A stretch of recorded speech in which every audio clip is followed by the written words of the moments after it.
Good morning, all of you. I am Dr. H.S. Kumawat, Assistant Professor in Department of ABST, SPC Government College, Ajmer. आज हम departmental accounts chapter के practical problems question solve करेंगे। तो सबसे पहले हम question को समझते हैं। The proprietors of a large retail store. मैंने आपको बताया था डिपार्टमेंटल अकाउंट्स जो रिटेल स्टोर है वो यूज़ करते हैं जिनका बिजनेस लार्ज स्केल पर होता है। तो यहाँ बिल्कुल क्लियर मेंशन कर रखा है क्वेश्चन में, the proprietors of a large retail store wish to ascertain separately approximate net profits of their two particular departments A and B. Means यह नेट प्रॉफिट कैलकुलेट करना चाह रहा है डिपार्टमेंट ए और डिपार्टमेंट बी के लिए फॉर द 6 months एंडेड 30 सितंबर 2017। यानी 6 months का हमको ट्रेडिंग यानी departmental trading and profit and loss account बनाएंगे और उससे डिपार्टमेंट ए एंड बी का नेट प्रॉफिट कैलकुलेट करेंगे। It is not possible to take stock on that date. However, rates of gross profit यहाँ बिल्कुल क्लियर मेंशन कर रखा है, rates of gross profit before charging direct expenses. Means हम trading account में direct expenses show करते हैं, लेकिन ये बोल रहा है बिफोर चार्जिंग डायरेक्ट एक्सपेंसेस। तो हम क्या करेंगे, जो हमारे डायरेक्ट एक्सपेंसेस है उसको लेस कर देंगे। अभी हम जब प्रैक्टिकल करेंगे तब आपको बिल्कुल क्लियर हो जाएगा। For the department concern were 40% and 30% on sales respectively. Means department A के लिए रेट ऑफ ग्रॉस प्रॉफिट है 40% एंड डिपार्टमेंट बी के लिए है 30%। There are 6 department, that is very important line. There are 6 departments in all in the store. Means जो भी indirect expenses होंगे वह 6 डिपार्टमेंट्स में डिस्ट्रीब्यूट होंगे। और यहाँ हमको पूछ रहा है department A and department B के लिए। तो हम 6 में डिपार्टमेंट्स में डिस्ट्रीब्यूट करके जो प्रोपोर्शन डिपार्टमेंट ए के लिए और बी के लिए आएगा वो हम लिखेंगे वहाँ पर। The following figures were extracted from the books of for the period ending 30th September 2017। ये आप देखिए डिपार्टमेंट ए की इंफॉर्मेशन एंड डिपार्टमेंट बी की information. There are stock on 1 April 2017। हमको 6 month का बनाना है और एंडिंग है 30th सितंबर 2017। इट मीन्स यहाँ जो स्टॉक 1 अप्रैल का दे रखा है दैट इज़ ओपनिंग स्टॉक। बिल्कुल क्लियर है, that is opening stock. Then after sales department A के लिए है 2,80,000, डिपार्टमेंट बी के लिए है 2,40,000 एंड परचेज दे रखी है। डायरेक्ट एक्सपेंसेस बिल्कुल क्लियर डिपार्टमेंट वाइज मेंशन कर रखे हैं, इसलिए कोई प्रॉब्लम नहीं है। नेक्स्ट इन्फॉर्मेशन है the total indirect expenses. Total indirect expenses of all the 6 department. देखिए बिल्कुल क्लियर लिखा हुआ है, all the 6 departments for the half year वर 72,000। जब हम ट्रेडिंग अकाउंट के बाद प्रॉफिट एंड लॉस अकाउंट बनाएंगे तो इनडायरेक्ट एक्सपेंसेस को हम डिस्ट्रीब्यूट करेंगे इन द वेरियस डिपार्टमेंट्स। तो 6 में डिवाइड करेंगे 72,000 को। इट मीन्स आगे जो इन्फॉर्मेशन होगी उसके अकॉर्डिंग डिस्ट्रीब्यूट करेंगे। These expenses means 72,000 rupees expect 1/3 which is to be divided equally. बिल्कुल क्लियर दे रखा है, इसका 1/3 डिवाइडेड इक्वली। हमको 6 डिपार्टमेंट्स में इक्वली डिवाइड करना है। तो 72,000 का 1/3 कैलकुलेट करेंगे, दैट इज़ 24,000। उस 24,000 को हम 6 डिपार्टमेंट्स में डिस्ट्रीब्यूट करेंगे इक्वली, तो 4000 रुपीज़ ईच डिपार्टमेंट में लिखेंगे। Are to be charge in proportion to the departmental sales. और जो रिमेनिंग बचा, ये तो ब्रैकेट में था 1/3, तो रिमेनिंग बचा 2/3, तो 2/3 to be charge in proportion to departmental sales. तो 72,000 का 2/3 आएगा 48,000, उसको हम सेल्स रेशियो में डिस्ट्रीब्यूट करेंगे। The total sales of the other 4 departments, अब 4 डिपार्टमेंट्स जो रिमेनिंग है उनकी सेल्स दे रखी है 2,80,000 rupees. The manager of each department, manager each department is also entitled to a commissioner of 2%, commission of 2% on the turnover of his department. यानी each department में जो manager है 2% ऑफ द सेल्स उसको commission मिलेगा, तो हम department wise sales लेंगे और उसका 2% कैलकुलेट कर देंगे, इसलिए कोई प्रॉब्लम नहीं आएगी। Prepare departmental trading and profit and loss account in the columnar form. तो हम departmental trading and profit and loss account बनाएंगे, तो कॉलम जितने डिपार्टमेंट का हमको प्रॉफिट कैलकुलेट करना है, यहाँ ए और बी डिपार्टमेंट के लिए करना है, तो 2 कॉलम हो जाएंगे डिपार्टमेंट के लिए, और हम एक एक्स्ट्रा बना सकते हैं टोटल के लिए। तो डिपार्टमेंट ए के लिए, डिपार्टमेंट बी के लिए और टोटल के लिए 3 कॉलम्स हम डेबिट साइड में बनाएंगे अमाउंट्स का। इसी प्रकार अमाउंट्स के लिए 3 कॉलम हम क्रेडिट साइड में बनाएंगे।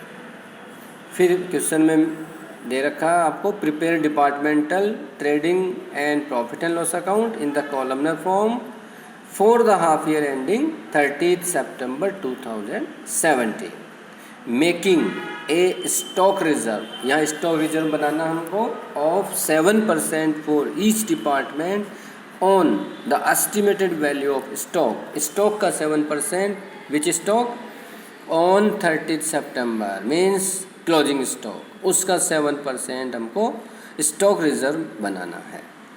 अब आप देखिए सॉल्यूशन, या departmental trading and P&L account बनाएंगे फॉर द एंडिंग, यानी for the half year ended 30 September. 3 column debit side में अमाउंट्स के लिए एंड 3 कॉलम क्रेडिट साइड में। तो ओपनिंग स्टॉक तो बिल्कुल क्वेश्चन में क्लियर मेंशन कर रखा है, डिपार्टमेंट ए के लिए 60,000, डिपार्टमेंट बी के लिए 56,000। तो हमने ओपनिंग स्टॉक यहाँ लिख दिया है, डिपार्टमेंट ए के लिए 60,000 एंड डिपार्टमेंट बी के लिए 56,000। इसी प्रकार हम सेल्स भी सेपरेट दे रखी है, परचेज भी सेपरेट दे रखा है और डायरेक्ट एक्सपेंसेस भी सेपरेट डिपार्टमेंट वाइज क्लियर लिखा हुआ है। तो हम भी बिल्कुल सेपरेट जो इन्फॉर्मेशन है उसको सेपरेट हम लिख देंगे। तो आप देखेंगे सेल्स ओपनिंग स्टॉक हो गया, परचेज हो गया, डायरेक्ट एक्सपेंसेज हो गया और सेल्स हो। अब यहाँ ग्रॉस प्रॉफिट के लिए बिल्कुल क्लियर लिखा हुआ है कि डिपार्टमेंट ए के लिए 40% है, डिपार्टमेंट बी के लिए 30%, लेकिन उसमें एक ब्रैकेट में लिखा हुआ था बिफोर चार्जिंग डायरेक्ट एक्सपेंसेस, यानी हम डायरेक्ट एक्सपेंसेस से पहले। तो आप देखिए उसके अकॉर्डिंग हम एडजस्ट करके फिर उसका 40% कैलकुलेट करेंगे, फिर उसका 30% कैलकुलेट करेंगे और डिपार्टमेंट ए का profit gross profit department A में लिख देंगे, इसी प्रकार बी में लिख देंगे और हम डिपार्टमेंट ए का टोटल करेंगे, that is 3,52,000 and department B का टोटल है 2,72,000।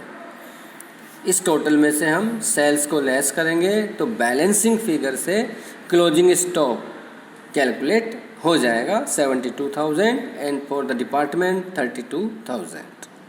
Now gross profit transfer to trading profit and loss account. Credit side gross profit 75,400 and 15,200। Then after indirect expenses को हम वेरियस डिपार्टमेंट्स में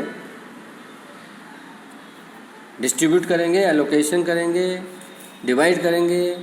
तो आप देखिए क्वेश्चन में मेंशन कर रखा था इनडायरेक्ट एक्सपेंसेस आर 72,000, उसका 1/3 इक्वली डिस्ट्रीब्यूट करेंगे तो उसका 1/3 आप देखिए 72,000 का 1/3 24,000 आया, which is equally distributed between the 6 departments. तो 4,000 for the each department, department A 4,000, department B 4,000, and remaining 2/3 of the 72,000, that is 48,000 rupees, distributed in the sales ratio, that is 7:6:7. 16,800 for the department A, 14,400 for the department B. Now we calculate manager's commission, that is 2% on the sales. Department wise sales लेंगे, उसका 2% calculate कर लेंगे, very simple. तो 5,600 for the department A and 4,800 for the department B. और question में दे रखा था क्लोजिंग स्टॉक का 7% हम स्टॉक रिजर्व में रखेंगे। तो आप देखिए 7% कैलकुलेट कर दिया हमने स्टॉक रिजर्व। तो क्लोजिंग स्टॉक हमारा क्रेडिट साइड में लिखते हैं, तो स्टॉक रिजर्व उसका डेबिट साइड लिखेंगे। तो ये आ गया आपका for the department 5,040 rupees and for the department B 2,240 rupees. अब हम नेट प्रॉफिट कैलकुलेट करेंगे। तो डिपार्टमेंट ए के लिए नेट प्रॉफिट आ रहा है 43,960 rupees, but for the department B we calculate the net loss, that is 10,000 rupees 240। अब हम नेक्स्ट क्वेश्चन ले रहे हैं, यह है एग्ज़ाम में भी आया हुआ है 2016 में MDS यूनिवर्सिटी में। तो आप देखिए from the following particulars prepare departmental trading account for the accounting period 16-17। पूरे ईयर का बनाना हमको। यहाँ इंफॉर्मेशन दे रखी है department X, Y and Z। Opening stock बिल्कुल क्लियर मेंशन है department wise, purchase department wise है, सेल्स भी डिपार्टमेंट वाइज है, बट लिखा है at actual selling price. Actual selling price का मतलब इसमें यदि कोई डिस्काउंट होगा तो वह लेस कर चुके होंगे। तो हम यदि इस सेल्स में डिस्काउंट को वापस ऐड कर दें तो नॉर्मल सेलिंग प्राइस आ जाएगी, क्योंकि ये तो एक्चुअल सेलिंग प्राइस है जिसमें सेल हुई है। अब डिस्काउंट को वापस ऐड कर देंगे तो नॉर्मल सेलिंग प्राइस हम कैलकुलेट कर सकते हैं। Then rate of gross profit on normal selling price, यहाँ बिल्कुल क्लियर लिखा हुआ है नॉर्मल सेलिंग प्राइस, मीन्स हमको नॉर्मल सेलिंग प्राइस कैलकुलेट करनी पड़ेगी और उसका हम यहाँ x के लिए 20% है, y के लिए 25% है और z के लिए 30% कैलकुलेट करेंगे तो हमारा ग्रॉस प्रॉफिट कैलकुलेट हो जाएगा। During the accounting period certain items were sold at discount and these discounts were, देखो आ गया ना discount, were reflected in the above given actual value of sales. The sales of items at discount were as follows: Department X, Department Y and Department Z। तो sales दे रखा आपको normal selling price, फिर actual selling price. तो normal selling price और actual selling price का जो difference है वह डिस्काउंट होता है। तो यह डिस्काउंट दे रखा है, क्लियर दे रखा है for the department X 10,500 and for the department Y 4,000 and for the department Z 2,000 rupees discount. रुको,